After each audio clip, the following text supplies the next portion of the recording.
Alright. We back. It's your boy. Anyway. Yeah. So I want to update Temple Ship, right? Um, I forget what my last video was about on this, but yeah, I'm updating Temple Ship because I think it's fair to say that the track is kind of like not defined, but um, like the Temple Ship is like over centralizing. Yeah, that's a good word. Over centralizing for the whole track. Because I don't remember the numbers, but like you get so much time for getting it, like doing it properly, and like like every lap, right? And Kraft just won the All Stars race, and like he got like a 92% success rate on it, and it showed. And he like had a terrible start. I think he like got bumped down like 18th, but he like won pretty handedly the whole race because of it. Which I mean that's cool and all, but that's not typical, right? Typically, like even like high like S tier drivers like Vapis, or I guess debatable if he's S tier, whatever. He says it's not, so I'm gonna say debatable. But like he gets bumped down to 18th and he ends up like fourth, right? So it's odd to see Kratos like do that. He's not like even like S tier. I wouldn't say this is Vapis. Regardless, and so I don't want like that was not the goal of this ship. This ship was not like the skip is not supposed to be seen as the main route, right? But like for a lot of people, it was like, all right, every lap do it, or like that was the main route, and the decision was not, do I? The decision was not okay. Should I not go for it? The decision was, or the decision was, should I not go for it, rather than the decision being, all right, should I go for it right now, right? That's kind of like the default answer for some of these people, or a good amount of these people, is yes, because it's so powerful and you lost so little, right, for messing it up. I want to change that, right, because that's over centralizing. Like Star Wars gimmick is just sitting there like sad puppy eyes, like But yeah, so I went ahead and set out to do that. It has been a lot of work, but I have done stuff. So here's the numbers we care about. I did some fun calculation stuff, and we'll get to that. But basically, I don't remember what the old numbers were, but cursed. Oh, this is you can't even see the sword. That's crazy. So basically, here are three numbers, right? That's more than three numbers. What are you talking about? That's like 1, 2, 3, 4, 5. That's like 15 numbers. Wait, is that actually 15? That's 15 numbers. What the? Whatever. You get what I mean. So basically, this is so awkward. Wow, I'm sidetracked. There's three main things that we care about, right? Or really two of these two numbers that actually matter. This doesn't really matter. Like that's whatever. That's just like a net swing whenever you take a thing, or whatever. But yeah. So you care about how much you gain from making it across. You care about how much you lose from failing it. And then the third number that we actually really do care about is success rate, but I've determined that it's fucking impossible to determine the good success rate. Like you can make assumptions, but those are never gonna be accurate. I just changed everything. I have to re-lab. All right, see you guys next time. They're never gonna be accurate, right? And like the thing is, like how people prepare and how good people are at the ship varies on a number of things. Let's make a list. Alright. List of things that will make success rates vary. Okay. Practice time, right? How much they practice the ship. And people might practice the ship less if it's a less competitive league. They might care if this was used in off season, for example, people might practice the hell out of it. But if it's used for BWC, maybe not, because I don't know if people practice as much. Or a hypothetical, like if you think people practice for BWC, hypothetical league where people don't practice, right? Sure. Even if it is competitive, even if it's meant for the highest level drivers, like they might just not really practice, right? So practice time. Also, in a race or in time trialing, right? Race nerves, right? So I mean, it's like just race nerves, basically. You can have a 95% success rate right before the race, but then once you're in it, you're more nervous, you make more mistakes, and you're not going to get a 92%, right? That's cool. Specifically for how I'm testing it, I start from here, and I go and I do it, and I reset back to here, but they have a whole nother lap to do. Okay, here's some other smaller things. People getting in the way of setup. There's you need to think about your position in the race. Determine pit strategy, etc. Like, you're thinking about other stuff, right? And so, some other things, right? We can't define a general success rate. I mean, we can, but, like, it's gonna be, like, kind of impractical because, like, everyone's different. And the thing is, if you assume a general success rate, someone is going to exceed that, right? We can assume a standard success rate of like 60%, let's say, for the All-Stars race. The track is on 92, right? And someone got like a 20%, right? And now it's just screwed up. And now it's just messed up. Ideally, I'd want this to be the same kind of like for everyone. It's just okay, you don't go for it by default, but you go for it if you want to get an overtake. And you want to risk it, right?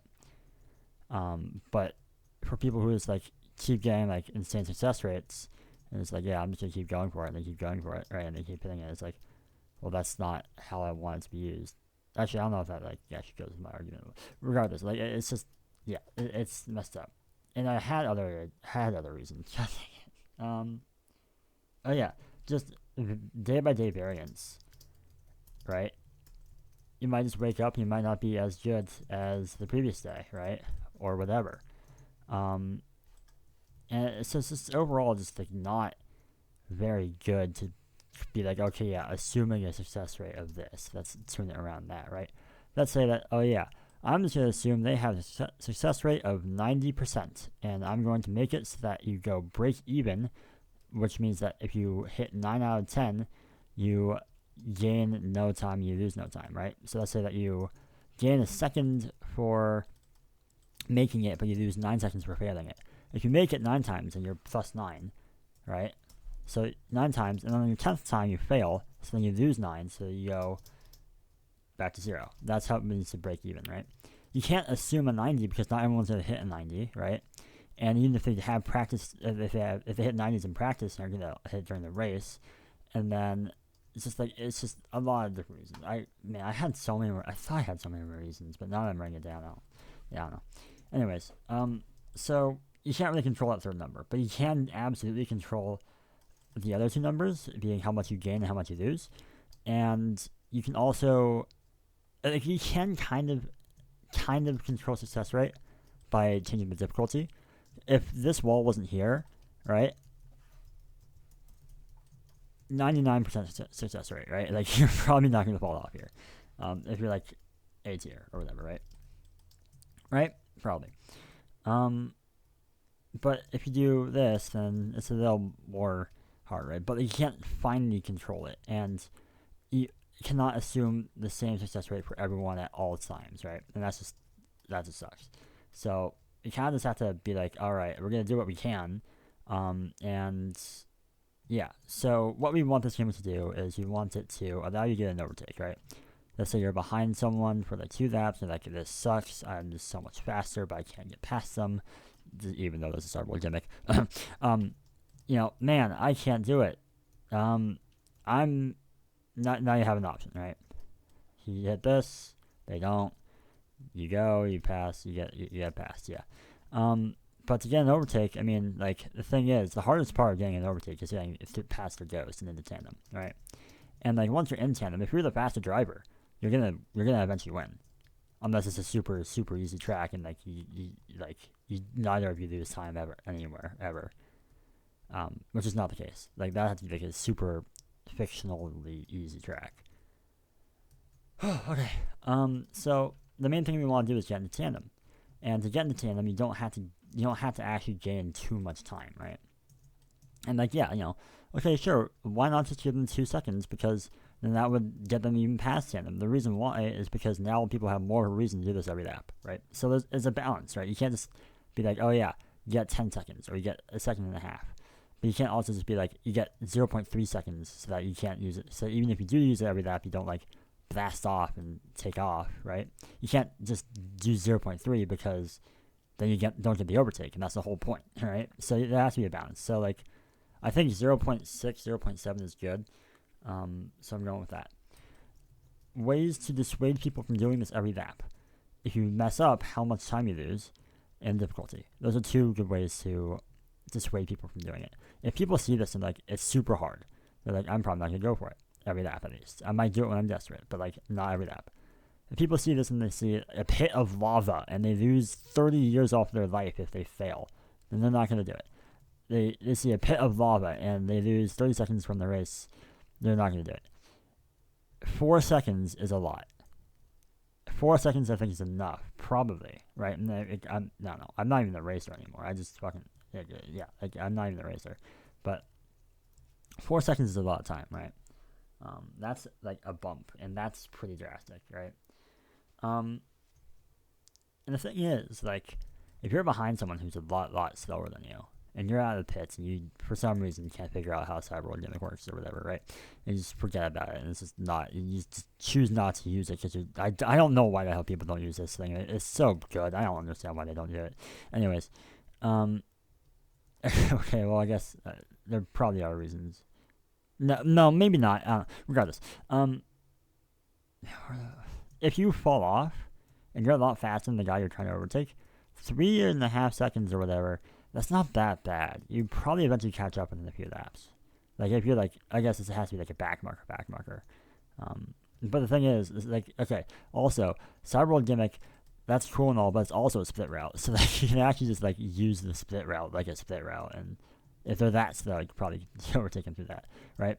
I mean, that brings me actually to a problem with the track. I don't have the whole thing on here, but like overall, like I'm coming to learn that the race pace is really, really important, right?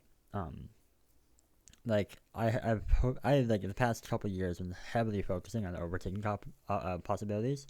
That's cool and all, and that's hype and all, right? And you know, there's nothing like terribly wrong with making a track. There's nothing not even just wrong in general with making a track and trying to do things that would allow for sick overtakes, right?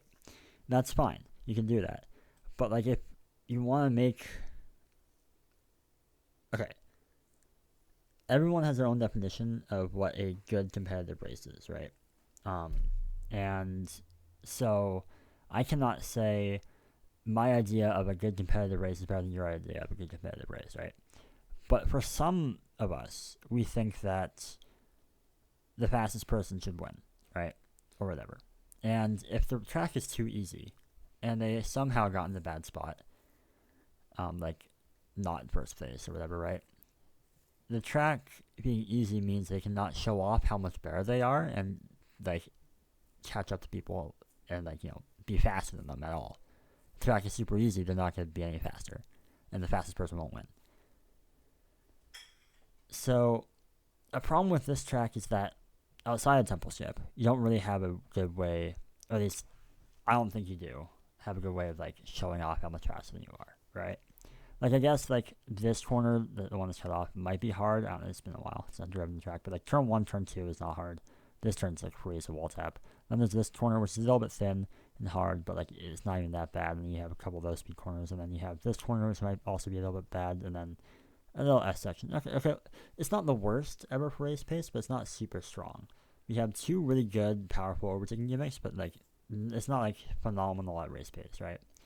This has nothing to do with the temple skips. I don't even know I'm talking about it, but here we go. So, okay. Then you get back into it. You get 0.7 because I think that's enough to get an overtake, or at least get into tandem. That's what we care about, right? The faster driver should win if you get into tandem because you're the faster driver. Should I keep that like that? Yeah. Maybe. I don't know. Maybe I should do that. Okay. Now I have to actually redo. No, I don't have to now. Yeah, that's fine. Because normally like you're like here, so like whatever. If you somehow end up over here, I don't know. Whatever. You get it. GG. the other number is how much you lose when you fail, right? And like I said, you can kind of sort of affect how much you would go for the skip in the first place by increasing difficulty, increasing how much you lose, right?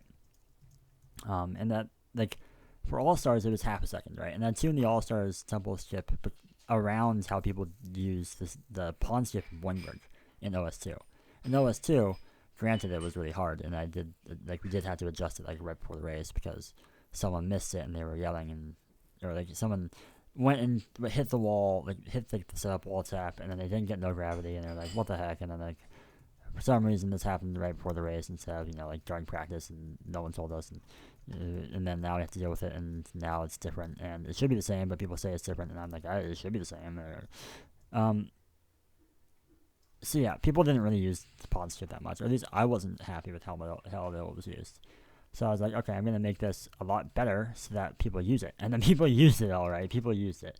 So I'm kind of trying to Goldilocks right now. And too hot, too cold, and I'm trying to get it just right. Yeah, so losing 3.5 seconds, obviously that's terrible, right? And I don't want to just, like, I'm not making it this impactful because I want to just kill people. I'm making it this impactful to dissuade them from doing it every lap. Because like here, look, I calculated this. You have to have an 83% success rate on this for you to break even. That's not to gain anything from this, just to break even. So that you like I was saying, like if you lose 1 second, or if you get 1 second from doing this and you lose 9 from doing this, if you get this 9 times and you fail it the 10th time, then your net change is 0 because you're +9 and -9 and 0, right? To break even, like it's the same thing. That's a 90% success rate or whatever, right? But then this is an 83% success rate with these numbers. And I think 83 is that's a lot. Like that's a lot, especially when there's race nerves and so on, right? All these factors, like, and it's like the fact that you have to make a decision of like, oh yeah, I'm just gonna like possibly stake my entire race on, not entire race, but like so much of my race on this, like on one simple skip, right? So like it's not the end of the world if you fall off, but like it's not just something you make up in a couple laps. So yeah, I think it's fine. I'm concerned, as always, that people. Well, I'm concerned about two things, and I'm concerned that it's the two most. Yeah, obviously, like I'm concerned obviously about, first off, people not using this at all, because like, I mean, I spent so much effort on this. I spent so much effort on this, right? And like, of course, it would suck if they didn't use the thing I put effort into. And of course, it would suck. Like, but I mean, like, it would just suck. It's like I want this. I made this because I want it to be used, and like it's not even just a time thing. It's just like I think it's a good thing, and it's sad when people don't use it. I'm very sad when people don't use the cyborg gimmick, and I'm like, bro, like why aren't you using it? So yeah, I'm also scared that people are gonna try to set it every lap, even still. But I also think that it's not super likely that they're gonna hit every lap or like get over an 84% success rate. Let me remind you that the All Stars was like this, and this is a lot easier than than this. Can confirm. So yeah, that's good. And the thing is, like, if this is used for like an off-season kind of thing, like that kind of like prestige, we can make it even harder probably somehow, by like extending it even more or something. But yeah, like this, but it's fine. Because I can see us using this in like Premier IS or like BRWC or something. If I let them use it in BRWC, I don't know. Yeah. Oh wait, no, they aren't going to use it in BRWC because it's bogey cells. Yeah, never mind. All right. But yeah, so our numbers are 0.7 if you make it. You lose 3.4-ish if you fail. Yeah. Also, you can actually, like, I did remove the walls, right? Because sometimes you go wide and you hit a wall while still being on the ice and you fly this way or whatever, right? And the thing is, since I had those walls up there because if I didn't have them, you can just drive off. And since this was only half second slower, you can actually, like, this just doing this and driving off and not bumping anything would be faster than taking the normal route, right? So obviously I had to have walls so they'd be like, hey, bonk, and then you'd stop, and then you only lose like 0.3 or something, or 0.4 or so, I don't know. But now, since this is like 3.4 slower, if you actually fall off without hitting the wall, you still lose 2 seconds, which is good. So I don't need the walls anymore. This possible liability for like weird wall priority stuff. So yeah, you can just have no walls, and now it's actually this is a lot easier to see. Maybe not like a lot easier, but it feels a lot less claustrophobic, and I think it's a lot easier to focus on what you're trying to do. I also added a block here, because Joe just kept falling off like right here, and I don't know. I still keep falling off here. I don't know what's happening, but I think I'm just bad. But yeah, I added this, and that should be fine. I'll stop it back for now. It's probably gonna come to the lights at some point, but yeah, for right now I want to keep it marked. Yeah, so I made a mess. Turns out there's a lot of light blocks like everywhere. This probably came before I knew about like the coding and like how to coat things. If you do this, right, gmask air, replace around not air light. Now I just coated everything in light, right? So everything that isn't around, that is air, that is not okay. Every block that is air, that is around something that is not air, should become light, right? So yeah, so that's probably why. That's probably why there's so many, because I didn't know about that at the time, probably. So I'm gonna have to clean this up, make this not red concrete, but instead something else and stuff like that. But yeah, so that's kind of what I'm trying to go for. How much did I lab today, actually? Let's see. I think it was like 4 hours.